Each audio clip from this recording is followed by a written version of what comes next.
I thought the worst pain I'd ever feel was a drunk driver shattering my leg in a split second, metal twisting, glass exploding, my world spinning into darkness on a rainy Austin night.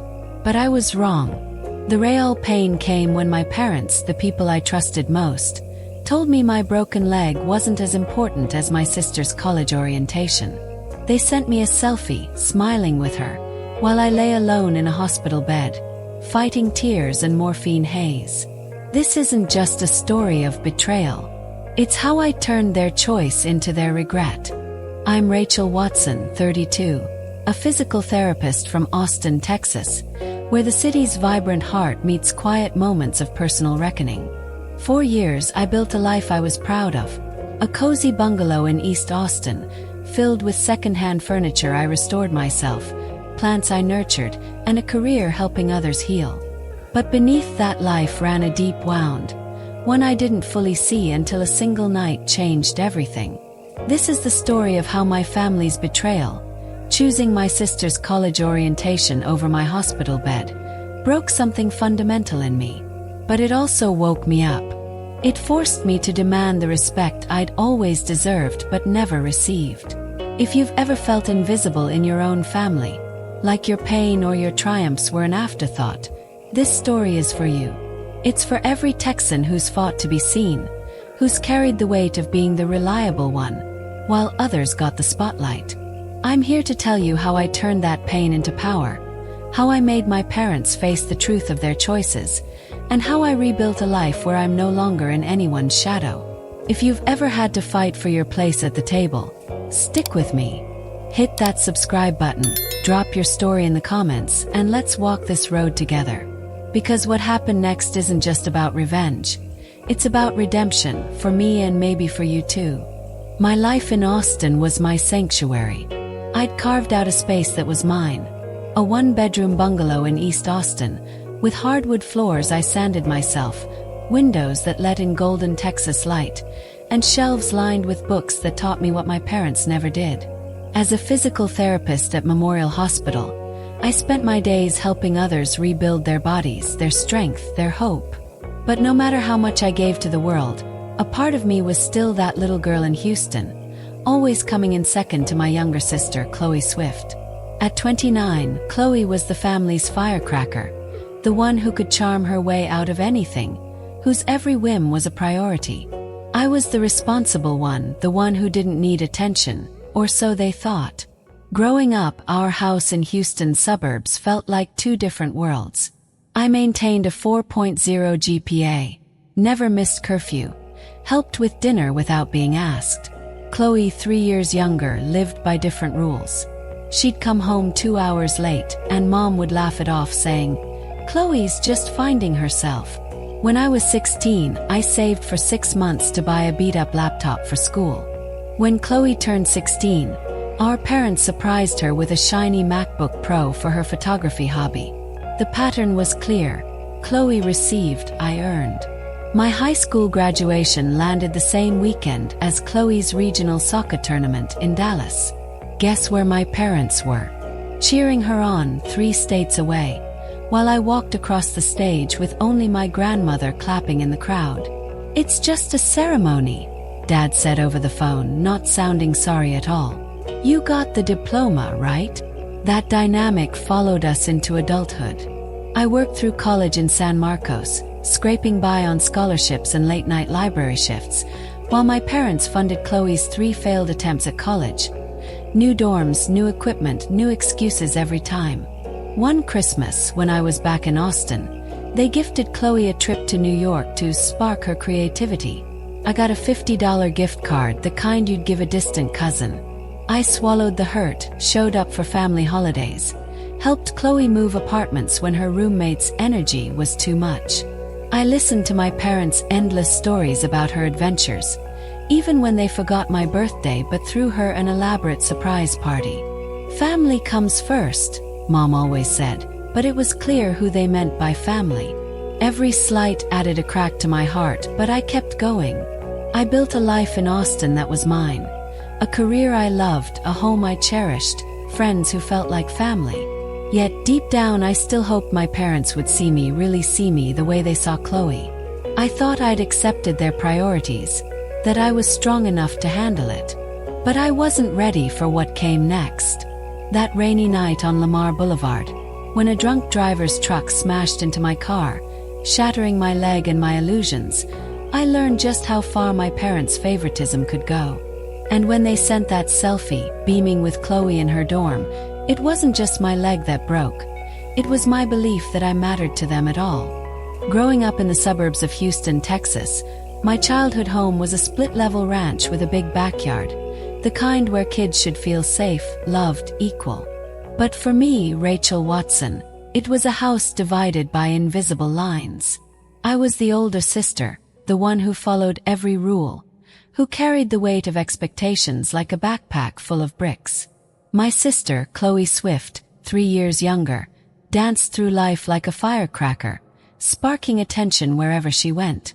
To my parents, she was the sun. I was just a shadow trailing behind. I didn't understand it then, but I was learning a lesson that would shape my entire life. In our family, Chloe's needs always came first. I had to earn everything. She just had to exist. I was 12 when I first noticed the difference. I'd spent months studying for a math competition, staying up late with multiplication tables under the glow of a desk lamp I'd bought with my own allowance. I won first place, a shiny blue ribbon I thought would make my parents proud. I rushed home, clutching it like a treasure, only to find them planning Chloe's 9th birthday party. Balloons, streamers, a cake shaped like a soccer ball because she'd just joined a team. "That's nice, Rachel," Mom said, barely glancing at my ribbon before turning back to the guest list. "Chloe's party is going to be special. She's so excited." My ribbon went on the fridge, tucked behind a grocery list. Chloe's soccer photos took center stage. By high school, the pattern was set in stone. I maintained a 4.0 GPA, joined the debate team, helped with chores without being asked. I was the kid who never needed reminding, who knew the rules and followed them. Chloe, though, operated in a different universe. She'd stumble home 2 hours past curfew, her laughter filling the house, and Mom would just smile. "Chloe's spirited," she'd say, as if breaking rules was a personality trait to celebrate. "She's finding herself." I'd nod, swallowing the question I wanted to ask. What about me? Wasn't I allowed to find myself too? At 16, I saved for 6 months, mowing lawns in the sticky Houston heat, to buy a second-hand laptop for schoolwork. It was a clunky thing, slow to boot, but it was mine, earned with my own sweat. That same year, Chloe turned 16, and our parents surprised her with a brand new MacBook Pro. "It's for her photography hobby," Dad explained, as if I hadn't spent years teaching myself to code on library computers. Chloe's photos, blurry shots of sunsets and her friends posing at the mall, became the family's pride and joy. My laptop, just a tool for a kid who was good at figuring things out. The hardest moment came during my senior year. My high school graduation was scheduled the same weekend as Chloe's regional soccer tournament in Dallas. I'd worked tirelessly for that moment, valedictorian, ready to walk across the stage and mark the end of one chapter, the start of another. I pictured my parents in the audience, clapping as I gave my speech. But when I told them about the date, Mom's face fell. "Oh honey, that's the same weekend as Chloe's tournament. College scouts might be there. It's a big deal for her future." I stood there, diploma dreams fading, and nodded. "It's fine," I said, the lie tasting bitter. They went to Dallas. I walked the stage with only my grandmother in the crowd, her frail hands clapping as loud as she could. That night, Dad called. "We're so sorry, Rachel," he said, the roar of a stadium in the background. "But this tournament could change Chloe's life. It's just a ceremony. You got the diploma, right?" I said yes and hung up, the weight of being second sinking deeper into my chest. I tried to understand. Chloe was younger, louder, needier in a way I never allowed myself to be. My parents saw her as fragile, a spark to be fanned into a flame. Me, I was the steady one, the rock they could lean on without checking if I'd crack. But every time they chose her, it carved a little piece of me away. I started to believe I didn't deserve the same attention, that my achievements were less because I made them look easy. By the time I left for college, I'd learned to expect less, to work harder, to prove I was enough, even if my parents never saw it. When I left Houston for college in San Marcos, I thought things might change. I was on my own, building a life from scratch, free from the shadow of Chloe's spotlight. But the patterns of childhood followed me like a stubborn ghost. I worked my way through Texas State University, piecing together scholarships, student loans, and night shifts at the campus library. The smell of old books and the hum of fluorescent lights became my late-night companions as I studied, worked, and paid my own way. My parents sent occasional checks, small amounts with notes like, "Keep up the good work." Meanwhile, Chloe's college journey was a different story. She enrolled in 3 different programs over the years: art school in Austin, then a liberal arts college in Houston, then a photography program in Dallas. Each time she dropped out, citing vague reasons like, "It wasn't the right fit." And each time my parents were there with open wallets, new dorm deposits, new cameras, new laptops, all to support her potential. I didn't get new anything. I got a used car I bought myself, a 10-year-old Honda that rattled but got me to class. One Christmas, when I was 25, I drove back to Houston for the holidays, hoping for a moment of connection. I'd just been accepted into physical therapy school, a dream I'd worked years to achieve. I couldn't wait to tell my parents, to see their pride. But at the dinner table, the conversation was all Chloe. She'd decided to find her creativity in New York, and my parents had bought her plane tickets and a hotel stay as a Christmas gift. I unwrapped my present, a $50 gift card to a chain bookstore. "It's practical," Mom said, smiling. "You love books." I forced a smile, my acceptance letter burning a hole in my pocket. Later, when I mentioned my grad school news, Dad nodded absently. "That's great, honey." "Oh," Chloe sent photos from her portfolio shoot. "Look at these." He passed his phone around, and I sat there, invisible again, my milestone swallowed by Chloe's latest adventure. The disparities piled up. When I needed braces as a teen, they made me pay half because it was cosmetic. Chloe got full orthodontic treatment a year later, no questions asked. When I got into grad school, they said they were too stretched to help with tuition. A month later, they bought Chloe a car, a shiny red convertible, for her independence. I kept quiet, moved to Austin, built a career as a physical therapist at Memorial Hospital. My apartment became my refuge, a 1-bedroom in a renovated Victorian on East Austin's quiet streets.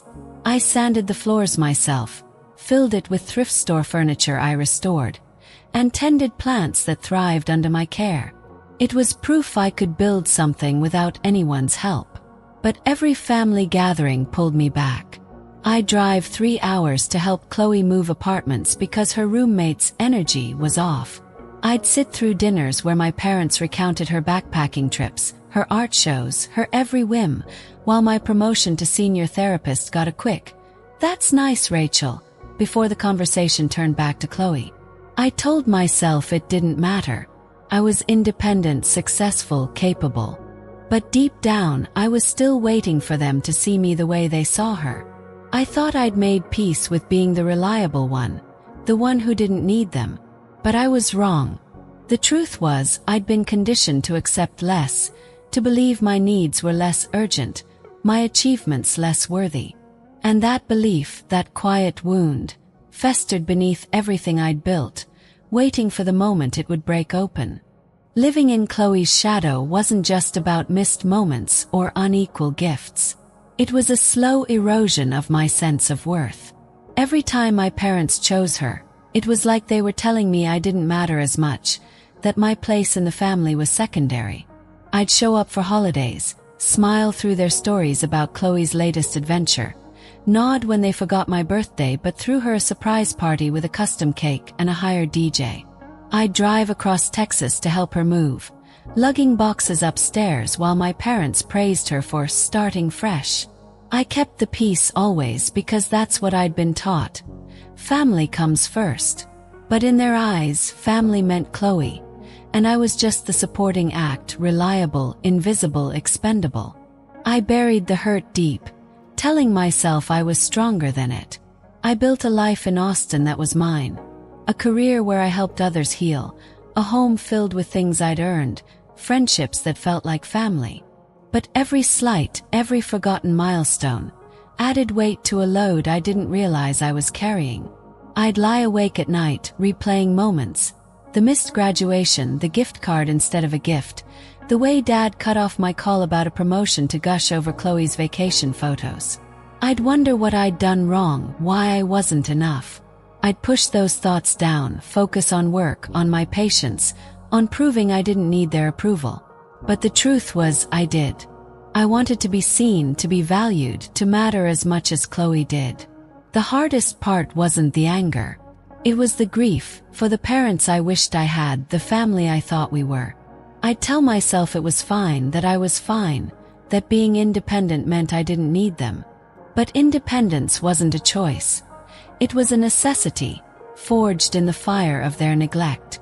And yet, I kept showing up, kept hoping, kept believing that one day they'd look at me and see more than the reliable daughter who didn't need saving. That hope kept me tethered to them, even as it hurt me. It was a wound I didn't know how to heal, a wound I didn't even fully see. Until the night everything changed, when a drunk driver's truck and a single selfie shattered the illusion I'd been holding on to for years. It was just another late shift at Memorial Hospital in Austin, Texas, the kind of night where the city's pulse slows to a hum, and the only sounds are the soft beeps of monitors and the shuffle of tired feet. I'd stayed late to cover for a colleague, her son's school play more important than my plans to collapse into bed. By the time I left, it was nearly midnight, March 2024, and a light rain had started to fall, slicking the streets of Austin with a silver sheen. I walked to my car, a beat-up Honda I'd bought with my own savings, thinking about groceries, maybe stopping at the 24-hour H-E-B on Congress Avenue. But I was exhausted, so I decided to head straight home. That choice, that small, fleeting decision might have saved my life. I was 10 minutes from my East Austin apartment, stopped at a red light on Lamar Boulevard, the intersection glowing under the halo of streetlights. Rain tapped my windshield, blurring the world outside. I glanced in my rearview mirror, saw headlights approaching, swerving slightly, too fast for a quiet night. My hand instinctively checked my seatbelt, a habit I'd never broken. The light turned green. I pressed the accelerator, easing into the intersection, my mind already on the warm bed waiting for me. Then it happened. A pickup truck, black as the night itself, barreled through the red light from the cross street, moving like a missile. I didn't see it coming. Not really. Just a flash of metal, a scream of tires, and then the world exploded. The impact hit my driver's side, a deafening crunch of steel and glass that felt like the universe collapsing. My car spun across the intersection, a dizzying blur of rain and lights, until it slammed to a stop, facing the wrong direction. Pain came seconds later, white hot, searing through my leg where it was pinned beneath the crumpled dashboard. I heard screaming, raw and desperate, and realized it was me. My chest ached from the airbag's punch, my head throbbed, and blood mixed with rain on my jeans, seeping through the shattered window. I couldn't move, couldn't think, just sat there, trapped in a cage of twisted metal, my breath coming in shallow gasps. Voices broke through the haze. Bystanders, their words frantic. "Call 911. Someone shouted. "Don't move her," another voice urged. I wanted to tell them I was okay, but the pain was a living thing, clawing at my leg, my ribs, my mind. The paramedics arrived like angels in reflective vests, their voices calm but urgent. "Compound fracture," one said, shining a light on my leg. "Significant blood loss, possible internal injuries." They worked fast, stabilizing me, slipping a needle into my arm. The world grew fuzzy, the pain dulled by whatever they gave me, but my mind clung to one thought. My parents. They'd come. They had to. I was their daughter, lying broken in a wrecked car on a rainy Austin night. I told the nurse, my voice slurred. Call my parents. They'll be here. I believed it with every piece of my fractured heart. They'd drop everything, drive through the night, hold my hand. That's what parents do, right? That's what I told myself as they wheeled me into the ambulance, as the sirens wailed, as the hospital lights loomed closer. I held on to that belief like a lifeline, even as the pain pulled me under, even as the world faded to black. I woke in the hospital, the sterile smell of antiseptic sharp in my nose, the beep of machines a steady rhythm against my pounding head. My leg was a throbbing mass of pain, held together by a temporary brace, waiting for surgery. 3 broken ribs, a concussion, lacerations across my arms and face. The doctors rattled off the damage like a grocery list. But I wasn't thinking about my body. I was thinking about my parents. Where were they? I told the nurse to call them before they took me into the operating room, my voice weak but certain. They'll be here, I said, clinging to the image of Mom and Dad rushing through the hospital doors, worry etched on their faces. I needed them more than I'd ever needed them, and I was sure they'd come. The surgery lasted 4 hours. Orthopedic surgeons pieced my shattered tibia back together with titanium rods and screws, a puzzle of bone and metal that would take months to heal.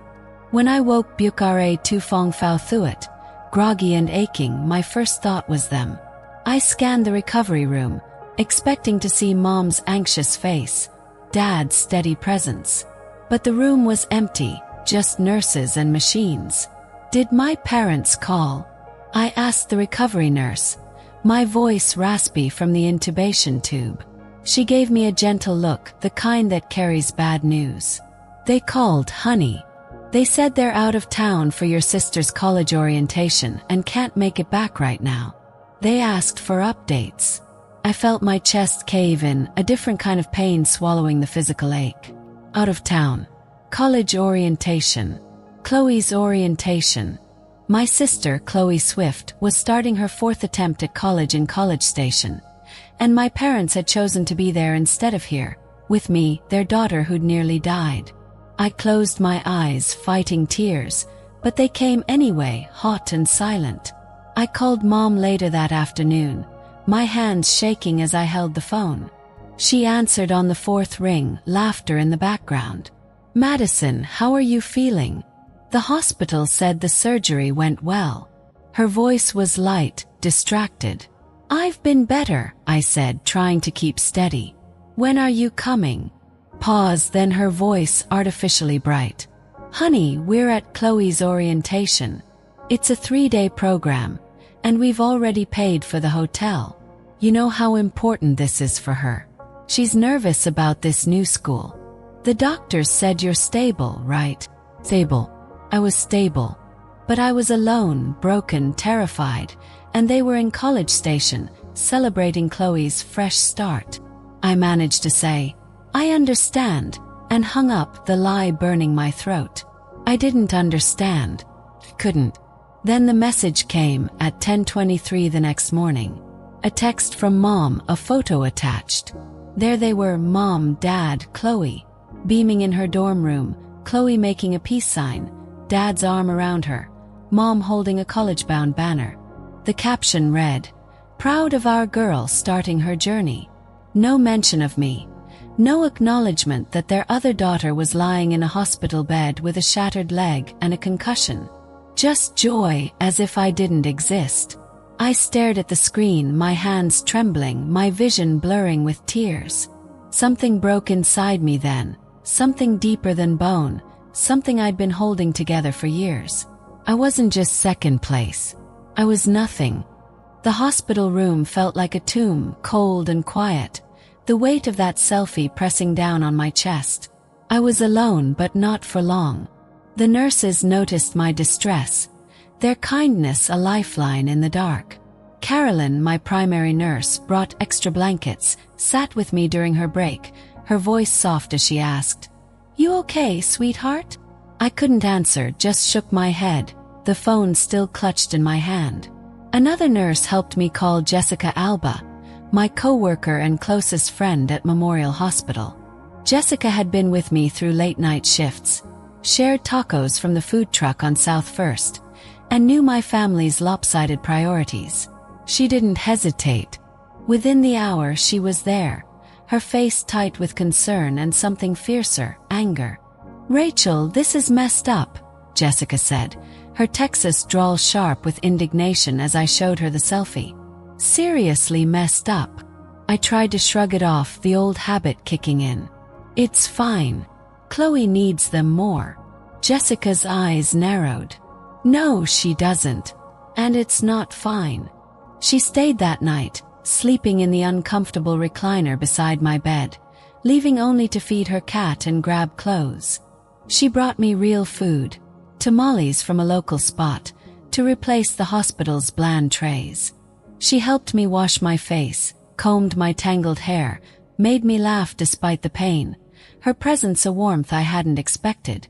"This is what family does," she told me, her voice firm. "They show up." The hospital staff became my anchors. Carolyn checked on me between rounds, slipping me an extra pudding cup with a wink. The social worker, Dr. Patel, stopped by the next day, her gentle eyes reading the pain I couldn't hide. I poured out my story, years of being overshadowed, the selfie that broke me. She listened, nodding, and said, "What you're describing is differential treatment. It's not uncommon, but it's harmful. You're allowed to set boundaries." Boundaries. The word felt foreign, like a language I'd never learned. But it planted a seed, a flicker of strength in the fog of my grief. My co-workers at Memorial rallied around me. Jessica organized a meal train, and soon my hospital room was filled with care packages. Flowers from the team, homemade brisket from a nurse's husband, a card signed by the entire PT department. Austin's tight-knit community showed up in ways my family didn't. A colleague dropped off a quilt her mother had made, its patchwork vibrant against the sterile white sheets. Another brought a playlist of Texas country songs, claiming it would heal my soul faster than any medicine. They didn't know the depth of my family's betrayal, but they saw my pain and met it with love. It was a revelation. I wasn't as alone as I felt. Jessica stayed through the worst of it, helping me navigate the early days of recovery. She drove me to follow-up appointments, cracked jokes about my hospital gown, and reminded me I was stronger than I knew. "You're not invisible, Rachel," she said one night, handing me a cup of coffee from Joe's. "You're a damn force." Her words, her presence, the kindness of strangers who weren't strangers anymore. They stitched together the pieces of me that my family had torn apart. I started to see it then. Family wasn't just blood. It was the people who chose you, who showed up when you were broken, who saw you when your own parents couldn't. That realization was a lifeline, pulling me toward a truth I'd never dared to face. I deserved better, and I was going to demand it. That selfie, my parents and Chloe smiling in her College Station dorm while I lay broken in an Austin hospital, was a knife to the heart. It wasn't just a photo. It was proof, undeniable and cruel, that I was invisible to them. I stared at the screen, my hands trembling, the hospital room closing in around me. The pain in my leg, the throbbing ache of my ribs, the fog of morphine, none of it compared to the weight of their choice.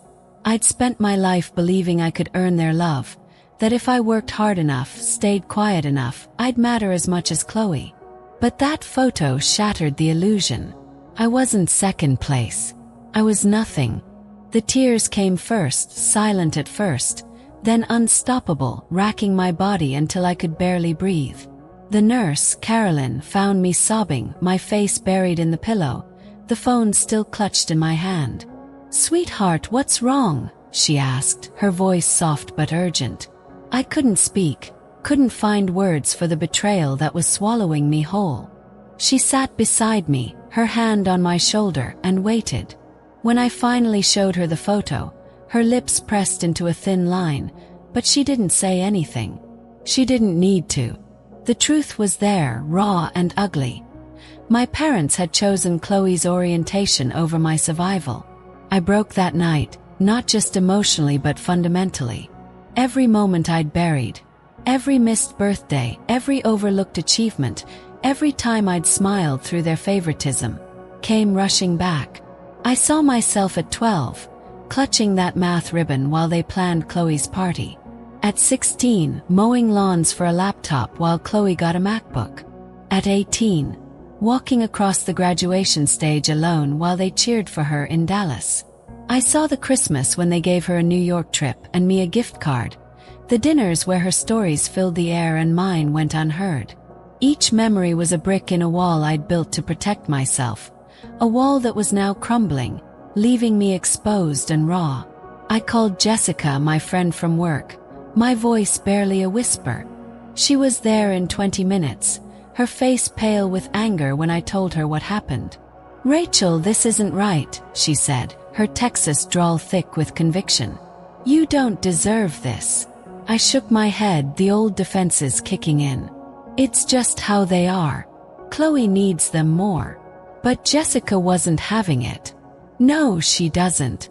And you need someone now." Her words cracked something open, a truth I'd been too scared to face. I deserved to be needed too. The hospital social worker, Dr. Patel, came the next morning. She was calm, her voice a steady anchor as I poured out my story. Years of being overshadowed, the accident, the selfie that broke me. I expected pity, but she gave me something else. Clarity. "What you're describing is differential treatment," she said. "It's a pattern and it's harmful. You've been conditioned to accept less, to believe your needs don't matter. But they do." Her words hit like a revelation. Differential treatment. A name for the wound I'd carried my whole life. She talked about boundaries, about protecting my heart, about choosing myself. I listened, numb but awake. The idea of boundaries feeling like a foreign country I'd never visited but desperately wanted to reach. I was sedated that afternoon. The emotional collapse too much for my battered body. As I drifted under, I saw flashes of my life. Chloe's laughter, my parents' proud smiles, all for her. I saw myself, always in the background, always waiting for my turn. The grief was overwhelming, a tidal wave I couldn't outrun. But somewhere in that haze, a spark flickered. I wasn't just broken. I was angry. Angry at them for choosing her. Angry at myself for letting it happen. And that anger, that spark, was the first sign of something new. A resolve to stop being invisible, to stop accepting scraps of love. I didn't know how, but I knew I couldn't go back to the way things were. When I woke from sedation, the hospital room was quiet, the Austin skyline barely visible through the window. My leg ached, my ribs burned, but the pain in my chest was different now. Sharper, clearer, fueled by a decision I hadn't fully formed but could no longer ignore. I couldn't keep living for my parents' approval. Couldn't keep pretending their favoritism didn't hurt. Dr. Patel's words echoed in my mind. Boundaries. I didn't know what they looked like, not really, but I knew I needed them. For the first time in my life, I needed to choose myself, even if it meant pushing away the people I loved most. The first step was silence. My phone buzzed with texts from Mom, casual updates about Chloe's orientation, as if I wasn't lying in a hospital bed with metal rods in my leg. "Chloe's dorm is so cute," one read. "We'll call soon." I stared at the screen, my thumb hovering over the reply button, the urge to respond almost automatic. I'd always answered, always kept the peace, always been the reliable daughter. But this time I didn't. I turned the phone face down, my heart pounding like I'd just run a mile. It felt like betrayal, like I was breaking some unspoken family rule. But it also felt like freedom, like I was finally saying, "No more." I didn't answer their calls either. Dad left a voicemail, his voice cheerful, oblivious. "Hey Rachel, just checking in. Let us know how you're doing." I deleted it, my hands shaking. Every ignored message, every silenced ring, was a brick in a new wall, one I was building to protect myself. I wasn't punishing them. I was surviving. Jessica saw the change in me, her eyes softening as I told her I was done responding. "Good," she said, squeezing my hand. "You're allowed to put yourself first." I couldn't stay in the hospital forever, but going home to my second-floor apartment wasn't an option with a wheelchair and a long recovery ahead. Jessica insisted I stay with her in her ground-floor place in Travis Heights, a cozy bungalow with a porch swing and a backyard full of wildflowers. "You're not doing this alone," she said, and I believed her. Moving in with her was a lifeline, a chance to heal away from the weight of my family's expectations. Her home became my sanctuary, a place where I could breathe, think, rebuild. I started journaling, a habit I'd never had before. In the quiet of Jessica's guest room, I wrote pages and pages, pouring out every hurt I'd buried. The missed graduation, the gift card Christmas, the times I'd helped Chloe move while my own life went unnoticed. I wrote a letter to my parents, one I never planned to send, listing every moment they'd chosen her over me. It was raw, angry, unfiltered, but it helped me see the truth. Their favoritism wasn't my fault. It wasn't because I wasn't enough. It was their failure, not mine. That letter became my first boundary, a declaration that I wouldn't accept their neglect anymore. The silence stretched on days, then weeks. My parents' texts grew more insistent, then confused, then quiet. I felt guilty sometimes, lying awake at night, wondering if I was being too harsh. But then I'd remember the selfie, their smiles while I suffered, and the guilt would harden into resolve. I wasn't cutting them out forever, but I needed space to heal, to learn who I was without their dismissal. Boundaries weren't about revenge. They were about survival, about building a life where I wasn't always waiting for their love. And with every day I chose myself, I felt a little stronger, a little more whole. The silence couldn't last forever. 3 weeks after the accident, I knew I had to face them. Not for them, but for me.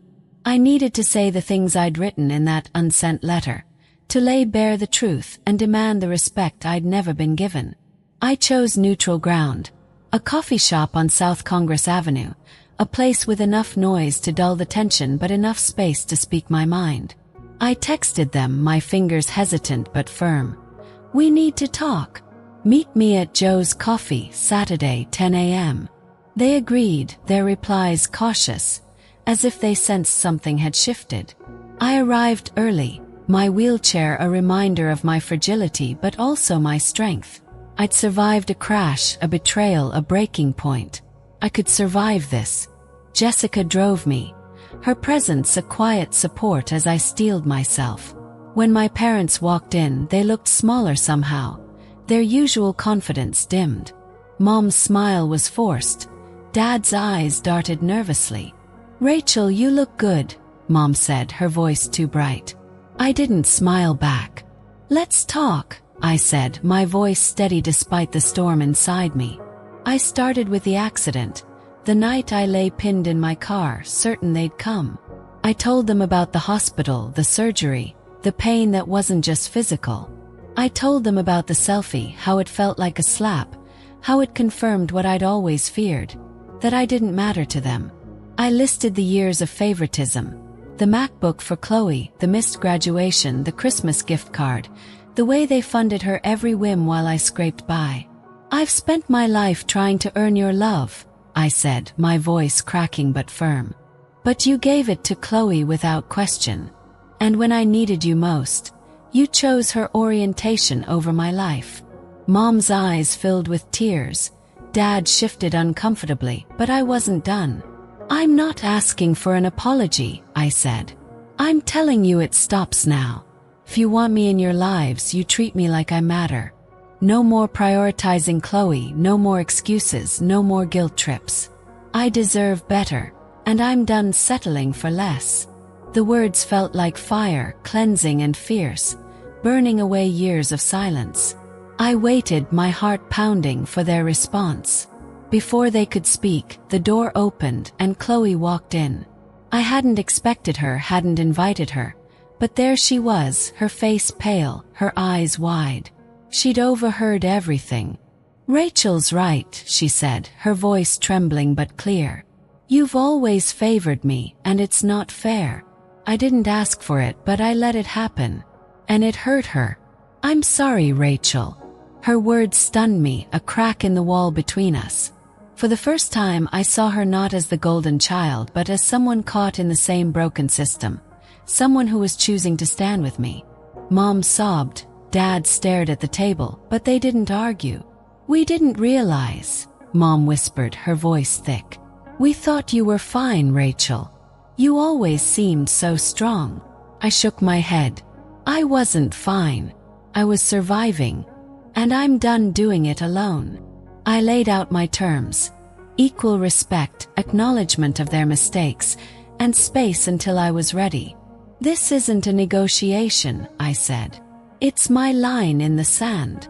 They nodded, silent, and I left, Jessica pushing my wheelchair, my heart heavy but lighter than it had been in years. I'd spoken my truth, and nothing would ever be the same. The accident didn't just break my leg. It broke the version of me who thought I could keep living in my family's shadow, swallowing their neglect like it was my job. But breaking, I learned, isn't always the end. Sometimes it's the beginning. When I left the hospital, my leg held together by titanium and hope, I faced a long road to recovery. Not just physical, but emotional. The pain in my body was a map of what I'd survived, but the pain in my heart was a deeper wound, one I'd only begun to understand. Healing meant facing both, and I was ready to try. Physical therapy started a week after I moved into Jessica's bungalow in Travis Heights. My leg was a mess of scars and stiffness, the compound fracture leaving me reliant on a wheelchair, then a walker, then crutches. Every session at the Austin Rehab Center was a battle. I'd grip the parallel bars, sweat dripping down my face, my muscles screaming as I forced my leg to move. "One step at a time, Rachel," my therapist Maria would say, her voice steady. Those steps were agony, each one a reminder of the crash, the hospital, the selfie that tore me apart. But they were also proof I was still here, still fighting. I'd picture that rainy night on Lamar Boulevard, the truck that nearly took me out, and I'd push harder. I wasn't just walking again. I was reclaiming my life. The emotional recovery was harder, messier. Jessica drove me to my first therapy session with Dr. Patel, the hospital social worker who'd introduced me to boundaries. In her quiet office, filled with plants and soft light, I unraveled years of hurt. I talked about the math ribbon ignored for Chloe's birthday, the graduation I walked alone, the Christmas gift card that felt like a dismissal. I cried over the selfie, the way it confirmed I was nothing to my parents. Dr. Patel listened, her eyes kind but unflinching. "You've been carrying their failure as your own," she said. "But their choices don't define your worth." That hit me like a thunderbolt. My worth wasn't tied to their love or lack of it. It was mine to claim. Therapy became my sanctuary. I learned to name my pain. Grief for the parents I wanted, anger at their favoritism, shame for believing I deserved it. Dr. Patel taught me to sit with those feelings, not run from them. "Healing isn't linear," she said. "It's a spiral, circling back but always moving forward." Some days I felt strong, like I could conquer anything. Others I'd wake up hollow, the weight of my family's betrayal pulling me down. But I kept going, session by session, step by step. I found unexpected strength in a support group for adult children of dysfunctional families, a small circle that met weekly in an Austin community center. There I met others who'd felt invisible, whose siblings were the golden ones, whose parents' love came with conditions. A woman named Carla shared how she'd cut contact with her family for a year to rebuild herself.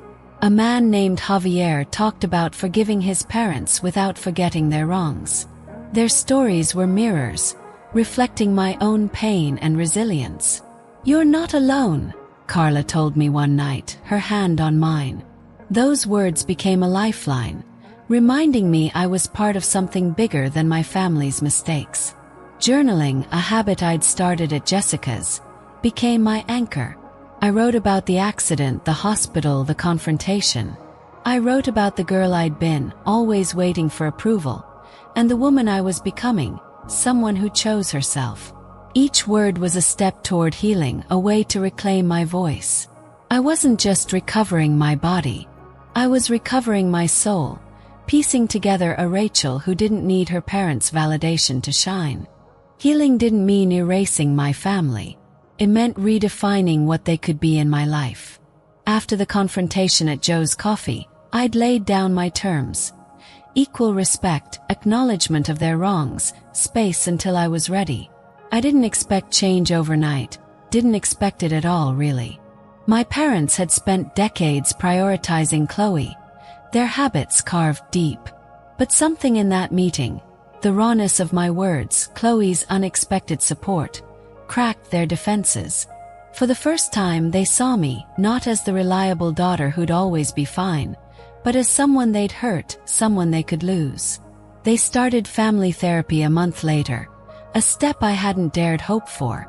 Mom sent me a text, hesitant, almost formal. "We're seeing a counselor. We want to understand what we did wrong."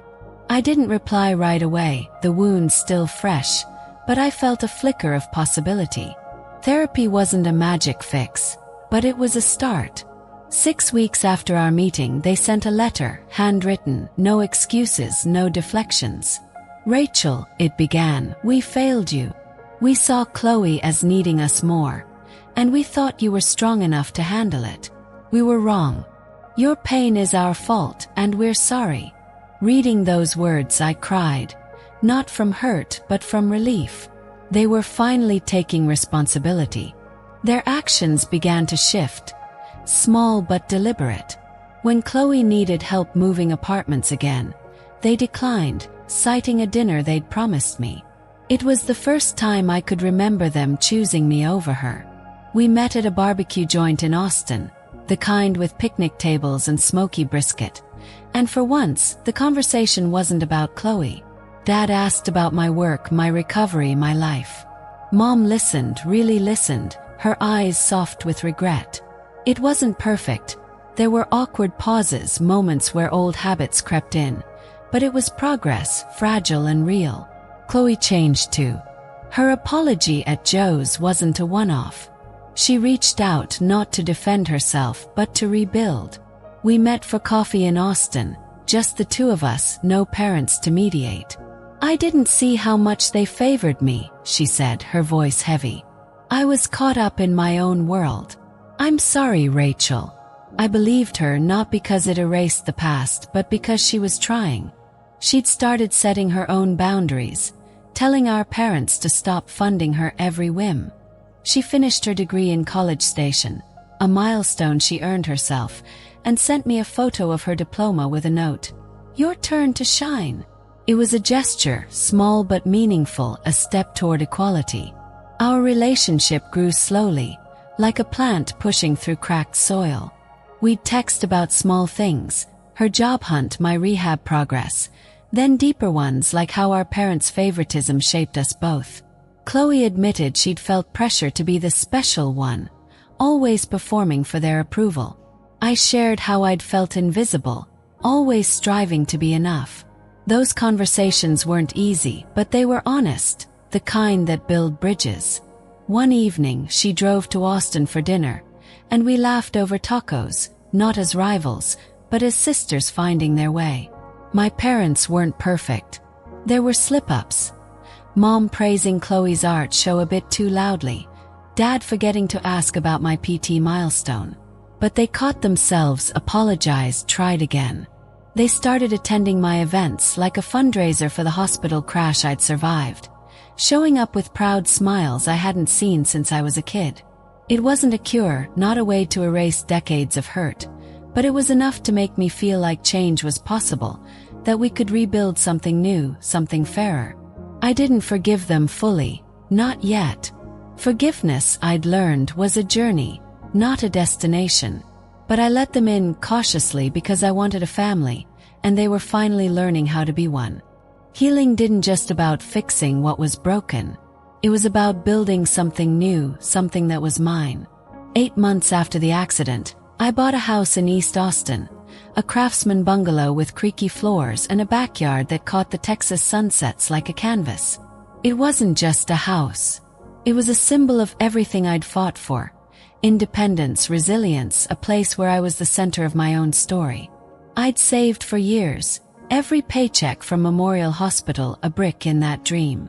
Moving in felt like shedding an old skin, stepping into a Rachel who wasn't defined by her parents' neglect or Chloe's shadow. I painted the walls sage green, hung shelves for my books, planted lavender in the garden.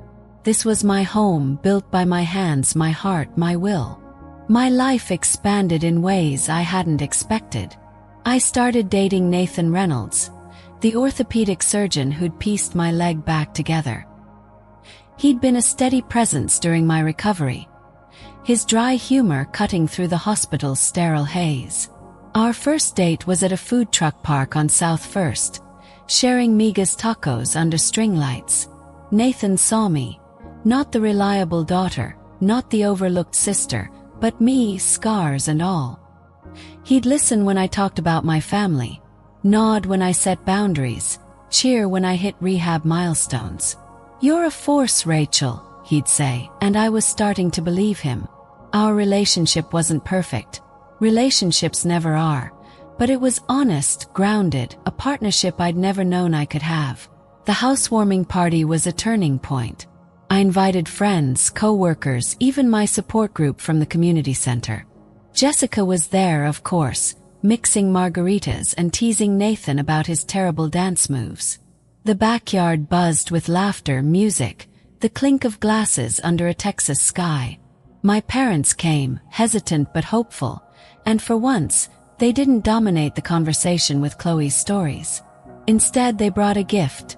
A photo collage, handmade, filled with moments from my life.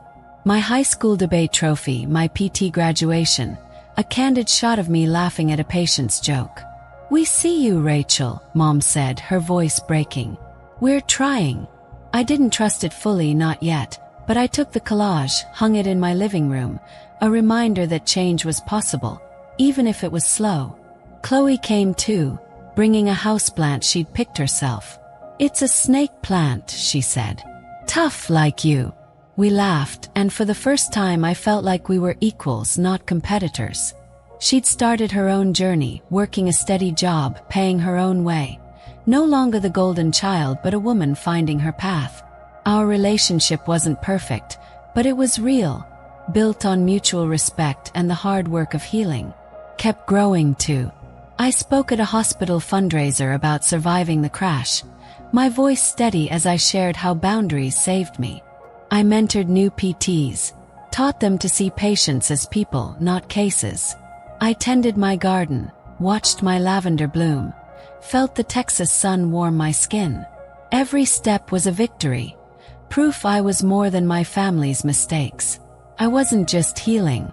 I was thriving, building a life where I was enough, not because they said so, but because I believed it. The accident, the betrayal, the confrontation, they were scars, but scars tell stories. Mine was one of breaking and rebuilding, of learning to choose myself, of finding family and friends in community, in the sister I'd once resented. It wasn't revenge that made them regret. It was my strength, my refusal to stay invisible, my courage to demand better. And as I stood in my new home, surrounded by people who saw me, I knew this was my beginning, and I was ready for whatever came next. Looking back, that rainy night on Lamar Boulevard feels like a lifetime ago. The accident broke my leg, but it did so much more. It shattered the illusions I'd clung to, the belief that I could earn my parents' love by being the perfect daughter. That crash, that searing pain, the selfie that cut deeper than any bone, they were my breaking point. But breaking, I've learned, isn't the end. It's where the real work begins. I rebuilt myself, not just my body, but my heart, my sense of worth. I learned to set boundaries, to demand respect, to choose myself when no one else did. And in doing so, I changed my family, not through revenge, but through the quiet power of standing up for who I am. Every scar tells a story. Mine speaks of a girl who felt invisible, who carried her family's neglect like a badge she didn't choose. But it also speaks of a woman who found her voice, who built a home in East Austin with her own hands, who found love, friendship, and a sister she never thought she'd have. The pain of my parents' betrayal, of being told my broken leg didn't matter, will always be part of me. But it's not the whole story. It's the fire that forged me, the storm that taught me to stand taller. I'm not the daughter waiting in the wings anymore. I'm Rachel Watson, and I'm enough not because they say so, but because I know it. This journey wasn't easy. There were nights I doubted myself, days I wanted to give up. But every step, through therapy, through confrontation, through healing, brought me closer to a truth I'd always needed. My worth isn't tied to their approval. It's mine, unshakable, rooted deep like a Texas oak. And that's what I carry forward, not just for me, but for anyone who's ever felt unseen. If my story resonates with you, if you've ever felt like your pain was pushed aside, like your place in your family was an afterthought, I want you to know you're not alone. Every Texan who's fought to be seen, every soul who's carried the weight of being the reliable one. This is for you. You don't have to stay invisible. You can set boundaries, speak your truth, demand the respect you deserve. It's hard, gut-wrenching work, but it's worth it. Because on the other side is a life where you're enough, where your voice matters, where you shine without anyone's permission. I want to hear from you. Drop your story in the comments. Tell me about the moment you drew a line, the time you chose yourself, the family dynamic you're navigating. Your words might be the spark someone else needs to start their own journey. If this story moved you, hit that like button to let me know. Subscribe if you want more stories of healing, of turning pain into power. Share this video with someone who needs to hear it. A friend, a sibling, anyone who's felt overlooked. Let's build a community right here, in the heart of Texas and beyond, where no one has to feel invisible. We're stronger together, and your voice, your story, it matters. Let's keep this conversation going because healing isn't just for me. It's for all of us. Life's like a longhorn stampede. Wild, overwhelming, sometimes trampling you before you can catch your breath. I got trampled, not just by that truck on Lamar Boulevard, but by years of being told I didn't matter as much. But here's what I've learned. You can get back up. You can dust yourself off, stand tall, and choose your own path, even when the herd's running the other way. My path led me to a home filled with laughter, to a family learning to see me, to a life where I'm not just surviving but thriving.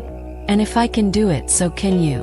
To everyone in Texas and beyond, to anyone feeling invisible, unheard, pushed aside, you are enough. Your pain is real, your story matters, and your voice can change everything. Don't let anyone tell you your broken leg, or your broken heart, is less important. Fight for your place, set your boundaries, build your life. It won't be easy, but it's yours, and that's worth everything. This story isn't about revenge. It's about redemption, about turning scars into strength, about making the people who hurt you see you, not through anger, but through the life you create. So keep going, keep fighting, keep choosing yourself, even when it's hard, even when it hurts. Because you're not just surviving a stampede. You're leading it, head high, heart strong, into a future that's yours to shape. You are not invisible. You are unstoppable. And I'm rooting for you every step of the way.